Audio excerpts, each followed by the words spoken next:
자, 안녕하십니까. 12월 세 번째 주간 하드 이슈 업종 청정리 첫 번째 시간 이슈맨의 주식 뉴스 공장 브리핑을 시작을 하도록 하겠습니다. 자, 오늘 제목은 이걸로 좀 잡아봤습니다. 선착순입니다. 선착순. First come, first service. 선착순으로 넘쳐나는 유동성 주치가 지금 안 되고 있어요. 우리나라뿐만 아니라 글로벌 전체적으로. 무주공산이죠. 예전에 서부 대개척 부분도 진행할 때 말을 타고 막 뛰어가가지고 일단 깃발 꽂으면 자기 땅이 됐던 것처럼 우리나라 국내 시장에서 항상 보면 정책적인 부분들이 이렇게 바뀌면서 이 정책을 보고 아니면 산업이 바뀌는 어떤 포인트 부분들을 보고 여기에 선점을 하는, 그리고 먼저 거기에 깃발을 꽂은 대표적인 케이스로 우리나라에서는 네이버 쪽이라든지 카카오를 좀 들 수 있겠죠. 메신저 쪽에서는 카카오톡이 잡았고 검색 쪽에서는 네이버가 잡았고, 처음에 여러분들 기억나시죠? 네이버뿐만 아니라 다음, 그 다음에 야후, 글로벌 전체적으로 구글, 이런 회사들이 이 플랫폼 부분들이 잡기 전에 초기에 이 산업군의 시장 부분을 잡기가 정말 치열한 전투 부분을 했죠. 그 치열한 전투 부분들이 마무리된다면은 거의 독점이에요, 지금 독점. 오늘 말씀드릴 부분들은 주 후반에 미래에셋이 유상증자 부분들을 진행을 하기로 결정을 했습니다. 유상증자 부분들, 물론 보통주 쪽은 아니고, 근데 일단 유상증자 부분들을 한다고 하면 시장에서는 그 물량 부담으로 인해서 어떤 그 차익 매물 부분들이라든지 손절매 물량, 아니면 그런 불안 심리 부분들로 물량 출회 부분들이 좀 되죠. 최근에 삼성중공업 같은 경우에 내년에 1조 원 이상 정도의 또 추가적인 유상증자 부분들을 진행하기로 결정을 하면서 첫날 급락이 나왔고 계속적으로 지금 하락 부분 나오고 있어요. 단기적으로 보면 40% 거의 50% 가까운 하락 부분들이 진행이 되면서 그 종목군이 하락 부분들이 나오면서 삼성중공업 뿐만 아니라 그 관련된 섹터 있죠. 섹터 전체를 지금 다 투자 심리 부분들 위축을 좀 시키고 있어요. 어떤 걸로? 뭔가 산업군 자체에 아직은 여물지 않았구나. 실적 개선 부분들이 글로벌 경기가 좋아졌다고는 합니다만은 우리가 체감할 수 있는 그 정도까지는 아직 아니지 않느냐. 그런 걸로 인해서 그 전체 섹터 부분들의 하락 부분들이 투자 심리 부분을 위축시키는 그런 역할 부분을 좀 하고 있습니다. 그래서 이와 반대로 이쪽 그 금융업종, 특히 증권업종이라든지 이쪽 초대형 IB 관련된 부분에서는 서로 계속 예전에 네이버, 다음, 카카오 막 이렇게 싸웠던 그런 모습들이 지금 구현이 좀 되고 있어요. 누가 깃발을 먼저 다 꼽느냐. 일단 유상증자 부분들을 실청을 좀 했습니다. 유상증자를 발행을 하면서 조달 금리는 한 7천억 정도, 그리고 주주배정 우선주를 가지고 우선주 대상으로 주주배정 후에 실권주는 일반 공모 부분들 하는데, 저거 주주배정도 약간 탑이 좀 나요. 그래서 7천억 증자를 하면서 뭐가 포인트가 되냐면 자기 자본 8조 원대가 딱 터치가 되는 거예요. 자, 그러면서 이제 주 후반에 어떤 내용들이 나오면 이쪽에서 KB증권 12월 달에 지금 한국금융투자증권만 지난달에 발행홈 시장 부분들 진입하면서 3일 만에 5천억을 모았죠. 3일 만에 5천억을 모았다는 얘기를 좀 드렸어요. 5천억 모았고, 그 이후에 이제 2호가 누가 될 것인가. 참 많은 얘기를 좀 드렸었죠. 2호가 누가 될 것인가. KB도 얘기가 나왔었고, 미래에셋도 나왔고, 거기에 대해서 경징계, 중징계 이런 부분들 했는데, KB가 오히려 좀 올라갔다가 또 이게 또 무산됐고, 미래에셋 같은 경우에도 다시, 계속, 공정위에서 미래에셋 같은 경우에 지금 박현주 회장이 지도 그림을 보시면 아시겠지만 미래에셋 캐피탈을 지금 지배를 하고 있어요. 우리나라 약간 지배구조, 삼성물산이 삼성그룹주 자체를 다 하는 것처럼 미래에셋 캐피탈이 미래에셋 대우라든지 미래에셋 생명 부분들을 보유를 하고 있고, 옆에 이제 미래에셋 캐피탈, 미래에셋 자산운용, 미래에셋 컨설팅 이런 데들을 박헌주 주변의 지인이라든지 친인척 관계 부분들, 미래에셋 캐피탈은 박현주 회장이 34% 정도 가지고 있는데, 그 다음에 이제 뭐 미래에셋대우라든지 이 미래에셋캐피탈에서 미래에셋대우를 18% 가지고 있기 때문에 뭐 삼성물산 같은 그런 역할 부분들을 좀 하고 있어요. 근데 이제 어떻게든 이제 금융주주 회사를 진입을 안 하기 위해서 계속적으로 꼼수를 좀 써요. 총 자산의 50% 이상의 자회사 지분이 되면 지주회사 전환을 해야 되는데 어떤 꼼수를 하냐면 계속적으로 CP를 발행을 해가지고 부채를 증가시키고 있어요. 그래서 이번에 공정위에서 김상조 위원장이 미래에셋이 친인척 관계 부분들이 예전에 우리 밀감 몰아주기 있죠. 현대글로비스가 대표적인 케이스를 해가지고 전체적인 그 비중 자체를 30% 이하로 만들려고 상당히 많은 노력 부분들을 했는데 공정위가 이걸 지금 태클을 걸었어요. 태클을 걸었다기보다는 이건 분명히 짚고 넘어가야 돼요. 뭐 시장에서는 갑론을박 부분들을 진행하고 있는데 이제까지 좋지 않은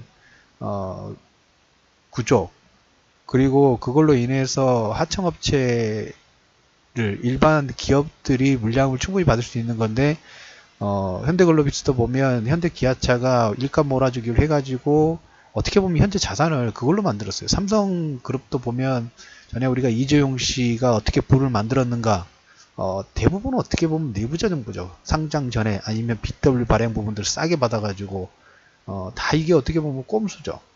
이게 지금 어떻게 보면 누가 먼저 하느냐 하면서 이거 용인을 하느냐가 어떻게 이 시장의 기본 룰 하면 좋고 이런 그 팽팽하게 이제 깔려 있는 부분들이 좀 없지 않아 있어요. 그래서 중소기업이라든지 이런 쪽에 드라이브 부분을 걸기 위해서는 이런 구조조정 부분들은 명확하게 해야 됩니다. 우리가 지금 뭐 적폐청산 관련된 부분도 이건 꼭 해야 된다고 하고 있지만 반발 자체가 상당히 좀 심하죠. 기존 기득권층에서도. 그리고 지금 이 지배구조 관련된 부분도 지금 뭐가 바뀌고 있긴 합니다. 주주 환원 정책 부분들이 바뀌고 있고, 그 다음에 이제 그 우결권 관련된 부분들 조금씩 바뀌었어요. 바뀌고 있는 과정 중에 미래에셋 금융 관련된 부분들의 박현주 회장도 삼성 케이스, 그 다음에 현대 케이스, 현대차 케이스와 상당히 비슷한 미래에셋 캐피탈을 통해 가지고 자회사들을 지배구조 부분들을 하고 일감 몰아주기를 하고 있고, 그리고 이제 그 주주회사 부분들 되지 않게 해서 계속적으로 꼼수를 쓰는 이런 역할 부분들 좀 하고 있어요. 물론 여기도 보면 그 이쪽에서 자기 자본이 이제 만약에 유상증자 부분들이 성공을 한다 하면 이제 8조가 넘기 때문에 어떻게 보면 1차적으로 지금 보면 경쟁자가 없어요. 8조하고 대부분 5조가 한 4개 정도 있고, 그 다음에 3조 이렇게 3조, 4조, 8조에 따라서 금융 규제가 풀리는 게 틀리다고 말씀을 좀 드렸죠. 그래서 오늘 두 시간 정도는 이걸 아니요 1부하고 2부는 이걸 계속 집중적으로 얘기를 좀 드릴까 합니다. 지배구조 관련된 부분하고 연관성 부분들이 있고, 그 다음에 실제로 우선주 증자 부분들 하면서 첫 번째로 초대형 IB의 8조 IMA라고 합니다. IMA의 그 성격 뭐 종합 투자 계좌 영업 부분들을 할 수 있는 그 가이드를 넘어섰어요. 자, 그런데 여기서 이제 향후에 이제 일이기 때문에 무조건 다 해줘야 된다는 그건 우리가 물론 저도 이제 고정관념 부분들이 있고 이쪽에 이제 모험자본이라든지 여기는 어떻게 보면 이제 돈을 흡수하는 예전에 박건주 같은 경우는 우리 뭐 그 중국 펀드 쪽하고 그 다음에 브라질 펀드 관련된 부분들로 해가지고 특히 이제 부동산 쪽 부분들을 좀 잘하고 있기는 합니다. 그래서 이 유동성 자체가 너무 시장에 많기 때문에 제2의 주식형 펀드 부분을 만들 수 있어요. 어떤 게? 이 8조 종합투자 계좌 영업 관련된 부분들이. 이게 어떻게 보면 이렇게 보시면 돼요. 투자를 받아가지고, 이제 미래에셋에서 투자를 하죠. 근데 이것은 투자를 해가지고 실적이 나오면 실적 배당형이에요. 그 배당 받는 거예요. 그 수익률이 높으면 배당을 많이 받는 거죠. 근데 이것은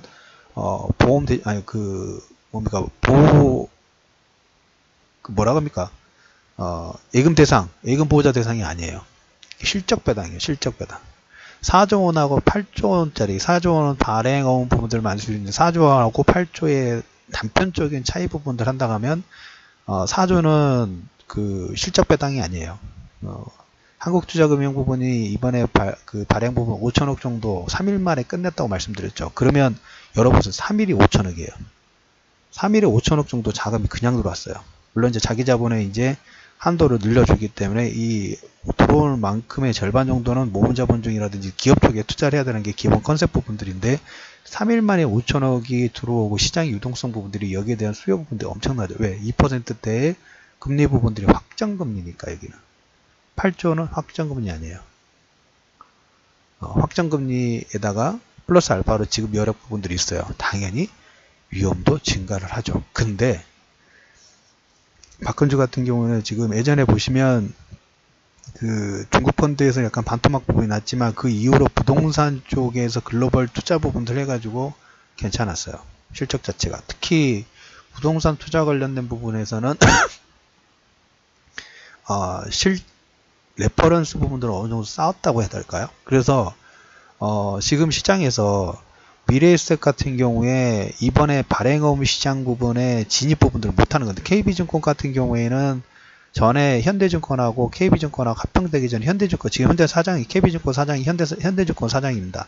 현대증권 시절에 그 자회사의 뭐 증자라든지 이런 부분들의 투자를 가담을 잘못해가지고 이걸로 인해서 지금 제재 부분들을 받고 미래에셋 같은 경우에 불안전 판매 부분들을 독려를 했다는 불안전 판매 부분들로 인해서 그런 제재로 인해서 현재 발행어음 시장 부분 여기는 인가를 받아야 되는 부분이에요. 4조 발행어음 시장은 인가를 받아야 허가를 받아야 돼. 허가를 이 금감원 쪽에서 금융위라든지 이런 쪽에서 오케이 너희들은 발행어음 시장에 진입해도 돼 라는 확인 도장 부분들이 필요한데 지금 한국금융투자 부분들은 통과가 됐죠. 그래서 지금 5천억 정도 3일 만에 다 모아서 아마 추가적으로 아마 이제 또 발행을 할 겁니다. 발행 부분들 할 예정인데 이걸 지금 계속 넘지를 못하고 있죠. 삼성증권은 지금 이재용 씨 때문에 그렇고 NH도 지금 다른 문제 부분들로 있어서 5개가 초대형 IB 다 4조의 어떤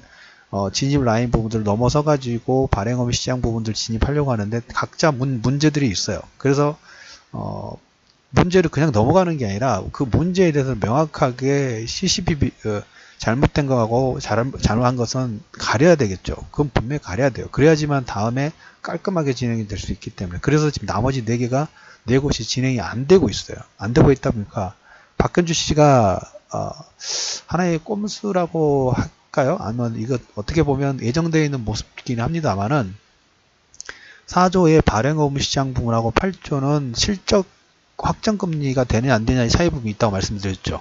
여기에 플러스 알파로 4조는 인가를 받아야 되는데 8조는 이 자기 자본이 8조만 되면 이건 바로 실행을 할 수가 있어요.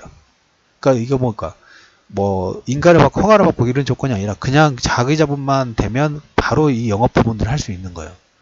그래서 가운데 걸 4조를 넘어서 가지고 지금 8조로 넘어서기 때문에 약간 지금 이건 제재를 할지 안 된다 안 된다.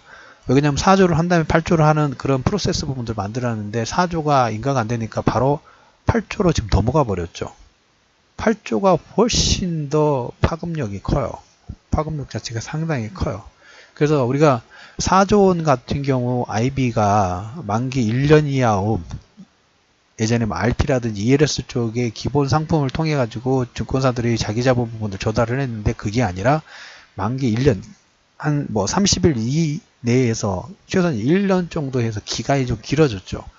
길어졌기 때문에 이제 이 대규모 작은 부분들 한국금융 같은 경우는 2%대 부분들을 하면서 이 대규모 자금을 조달을 해 가지고 기업에게 대출 기업 상대로 해서 외국화 업무도 가능해요. 기존 같은 경우에 고객 예탁금을 마음대로 운용할 수가 없었어요.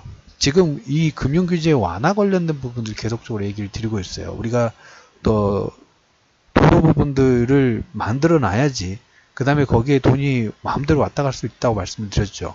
이 도로에 누가 먼저 2차로를 가지고 들어오느냐 4차로선을 가지고 있느냐 옆에 국도를 가지고 있는 사람하고 고속도로를 가지고 있는 사람하고 밑에 고속철도를 가지고 있는 사람하고는 경쟁력 자체가 틀리겠죠. 왜? 시장 자체의 물동량 자체가 늘려고 하는 그런 추세 부분이 있기 때문에. 그래서 전에는 이제 뭐 그 기존 시스템 같은 경우에 그래서 작은 회사들은 먹거리 자체가 기존 수수료도 보면 상품 수수료도 지금 무료 서비스 부분들을 진행하고 있기 때문에 그걸로 인해서는 먹거리 자체가 좀 안 되죠. 지금 다 대부분 뭐 기본 3년에서 10년 무료의 서비스 부분들을 진행을 하고 있기 때문에 그거 외에 또 뭘 할 수 있을까? 일반 중소형 증권사들이.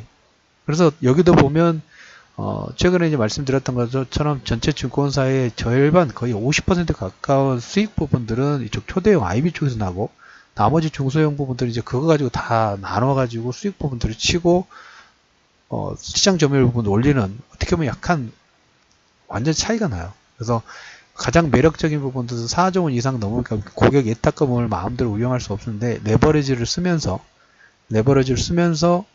여기에 뭐 회사채 투자 부분들을 할 수 있거나 근데 이 기업 대출이나 회사채 같은 경우는 기존에 대부분 많이 했던 CMA보다는 높은 수익률 부분들이 좀 나왔죠. 그리고 여기 이제 또 플러스가 되면 이제 부동산 관련된 부분까지 확대가 될 수 있어요. 부동산 관련된 여기가 지금 매력적인 시장인 거예요. 이 두 개가 간단하게 봤을 때. 그러면 이 증권사들 입장 같은 경우에 그 다음에 최근에 이제 한국투자증권에서 발행했던 부분이 하루만 먹겨도 연 1.2%를 주고 1년 같은 경우에는 2%대 중반 정도 되면서 은행권보다 높고 그 다음에 인터넷 뱅킹 은행보다 높아요. 그러니까 자금이 그대로 쏠려버리죠. 다음에 나올 이제 업체들도 보면 이제 금리 싸움 부분들 조금 더 주면서 시장의 어떤 금리 부분들을 좀 가져가려고 하는 그런 노력 부분들 좀 타겠죠. 그래서 우리가 이제 금융위에서 태클 부분들 좀 공정위에서 어떤 명확하게 과거에 대해서 안 되는 조건 그리고 현재 약간 뭡니까 지배구조 부분들이 상당히 말이 많아요.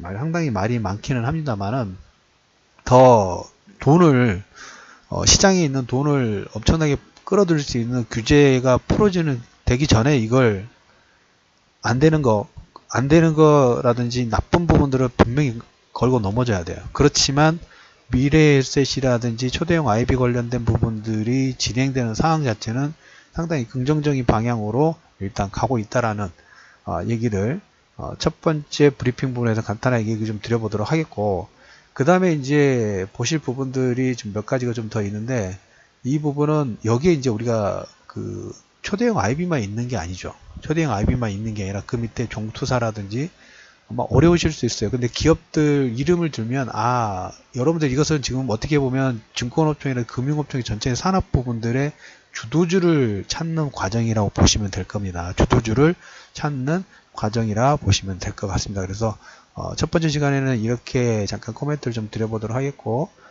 두 번째 코멘트 부분에서는 이거 연관돼 가지고 중소형 IB 관련된 중소형 증권사들의 먹거리 그리고 미래에셋 관련된 부분들을 조금 더 언급을 하면서 마무리 좀 하도록 하겠습니다.